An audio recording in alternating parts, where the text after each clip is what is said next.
ప్రభుత్వ భూ కబ్జాలపై ఎన్టీఆర్ ట్రస్ట్ భవన్లో గ్రేటర్ హైదరాబాద్ అధ్యక్షుడు విజయరామారావుతో మా ప్రతినిధి Prasad face to face live లో చూద్దాం.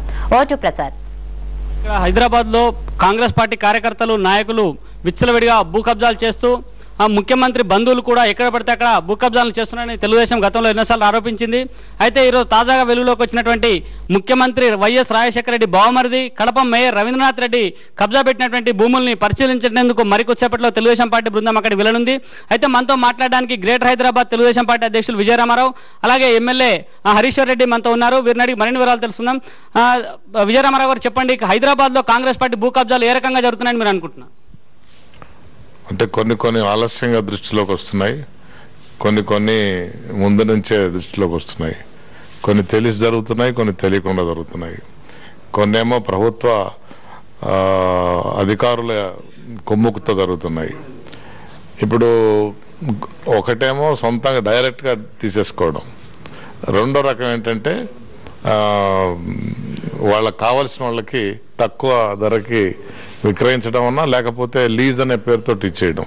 ఇప్పుడు ఉదాహరణకి మెట్రో క్యాష్ 7 ఎకరాలు కూకట్పల్లి ట్రక్ టెర్మినల్లో ఉన్న 27 DLFకి అగ్రికల్చర్ అని పేరు, ముసుగు అగ్రికల్చర్ అని పేరు పెట్టి 30,000కో ₹1,00,000కో నెలగిస్తే ఎవరన్నా బజార్లో ఉండే ఎవరికి ఇచ్చినా 30-40 లక్ష రూపాయలు ఇచ్చి దానికి కావాల్సినటువంటి లీజ్ రెగ్యులర్ గా పే చేసే వాళ్ళు వేల మంది ఉంటారు.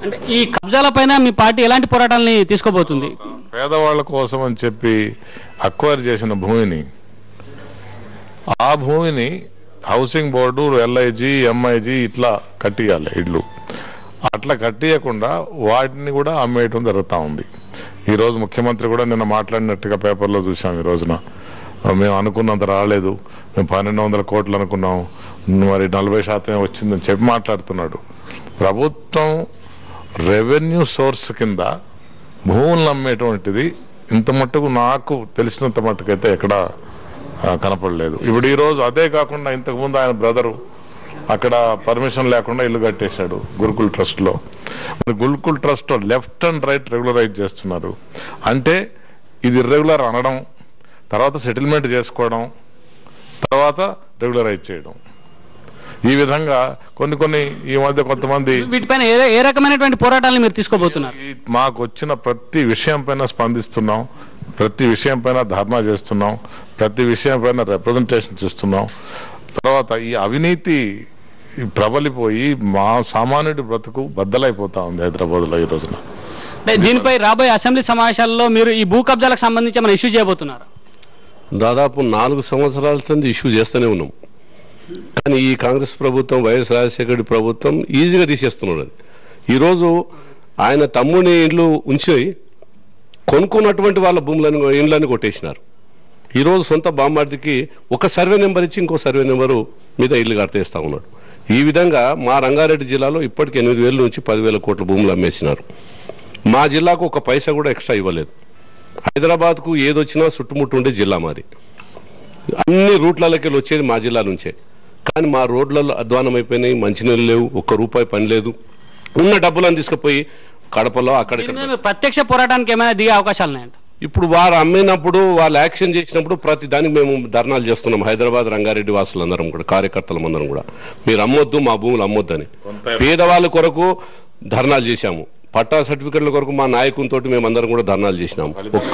కొంత ఫలితాలు వచ్చినాయి. ఇప్పుడు కొంత వివరగుణం జరిగింది. కనుక దీన్ని మరి ఇంకా ఎక్కువ పెద్ద ఎత్తున పోరాటం చేస్తాం. ప్రతి ఇష్యూలో కూడా ఈరోజు రంగారెడ్డికి అన్యాయం జరుగుతున్నది. హైదరాబాద్ చుట్టుముట్టు రంగారెడ్డిలో ఉన్న పేదవాళ్ళకు మాత్రం భూములు ఇవ్వడం లేదు.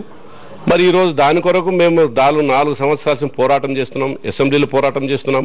అసెంబ్లీలో మాట్లాడినివ్వరు, మైకులు ఇవ్వరు, అసెంబ్లీలో టైం ఇవ్వరు, అసెంబ్లీని కుదించేస్తారు. కనుక ఈ ప్రభుత్వం మొండిగా ప్రవర్తిస్తుంది. అయినంత వరకు మేము పోరాటం తప్పకుండా చేస్తాం. ఈ ప్రభుత్వాన్ని బుద్ధి చెప్తాం. రాబోయే రోజుల్లో మరి ఇప్పటికే అమ్మేసినటువంటి భూములు, ఇంకా అమ్ముకుంటున్నటువంటి భూముల పైన తప్పకుండా పోరాటం చేస్తామని, అయితే అసెంబ్లీలో కూడా ఈ మైకులు ఇవ్వకుండా ప్రభుత్వం అడ్డుకుంటుందని, అయితే ఇప్పుడు ఇక్కడ పేదవాళ్ళు భూమి అడిగితే ఇవ్వలేనటువంటి పరిస్థితులున్నా ప్రభుత్వం మాత్రం వాళ్ళకు సంబంధించులకు భూములు కట్టబెడుతున్నటువంటి అంశాన్ని తెలుగుదేశం రాబోయే ఎన్నికల్లో, తర్వాత అసెంబ్లీ సమావేశాలలో కూడా ప్రధాన అంశంగా తీసుకుంటుందని చెప్పి తెలుగుదేశం నాయకులు చెప్తున్నారు. Over to studio. Thank you Prasad.